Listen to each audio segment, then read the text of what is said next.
ওই সব জায়গায় নেই, শুধু হু হু উনি আওলাদের রসুল, টাটকা শয়তান। এটা সিটারি করার জায়গা পাও না। আর যত সিটার চটে এই চট্টগ্রাম বিভাগে, নামের আগে একটা পীর লাগিয়ে উনি বড় আল্লাহর ওলি, বিশাল বড় পাঞ্জাবি গায়ে দিয়ে, জোব্বা গায়ে দিয়ে, পাগড়ি মাথায় দিয়ে, মনে হচ্ছে জান্নাত থেকে পালিয়ে এসেছে।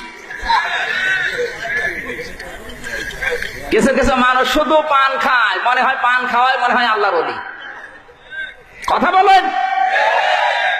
সেদিন রংপুর থেকে একটা লোক এসেছে আমার বাড়িতে, বলছে হুজুর মাহফিলের ডেট নেবো। আমি বললাম বা বসেন, আমার ডায়েরি যদি ফাঁকা থাকে আপনাকে দিচ্ছি।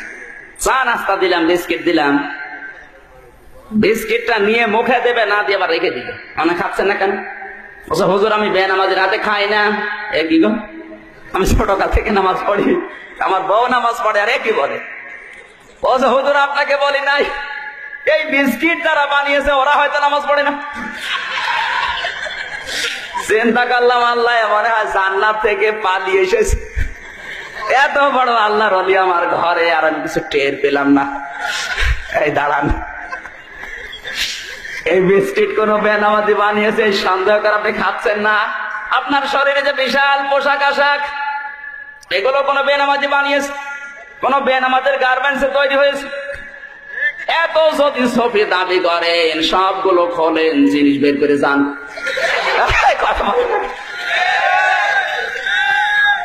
সিটারি করার জায়গা পাও না।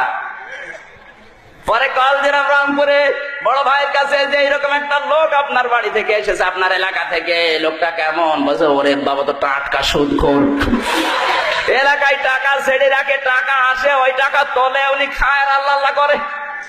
এই কথা বলেন না কেন? এরকম আল্লাহর ওলি আছে না নেই? কুষ্টিয়ার বড় বাজার, যেখানে আমি জমান নামাজ পড়াই, একটা লোক শুধু জিকির করে, কোনো কাজ করে না। জিজ্ঞাসা করলাম ভাই আপনি কি করেন? আমার কোনো কাজ নেই। কি খান? যে বাবার জমি ছিল বিক্রি করে ব্যাংকে রেখে দিয়েছি 35 লাখ টাকা, ওখান থেকে প্রতি মাসে আসে প্রায় 40,000 টাকার মতো লাভ আসে। ওই লাভ তুলি খায় আর আমি আল্লাহ আল্লাহ করি। আমি ভাবলাম আরে ভাই এত সুদ, এত কবির আগো না। বলছে হুজুর আমি জানি,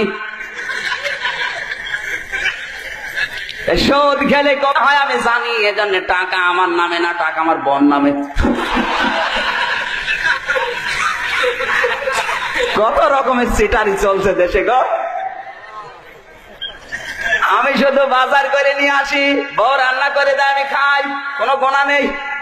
গোনা যদি হয়েও যায়, জিকির করি আর নামাজ পড়ি। নামাজ জিকির আর ওই গোনা কাটাকাটি, মাঝখানে জান্নাতে যাব ফাউ। এই ধান্দার মানুষ আজ বাংলাদেশে বেশি। কথা বলেন ঠিক কিনা?